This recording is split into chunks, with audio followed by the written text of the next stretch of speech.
In a quiet hospital mortuary, something wasn't resting in peace. Every night, staff reported strange noises, soft whispers, footsteps, drawers creaking open by themselves. Security cameras showed nothing, but the fear, very real.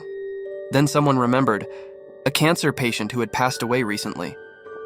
Before her funeral, a wig, her prized possession, was misplaced. On a hunch, the staff placed a new wig gently on her head and waited. That night, silence. The whispers stopped. The drawers stayed shut, as if she just wanted her dignity back.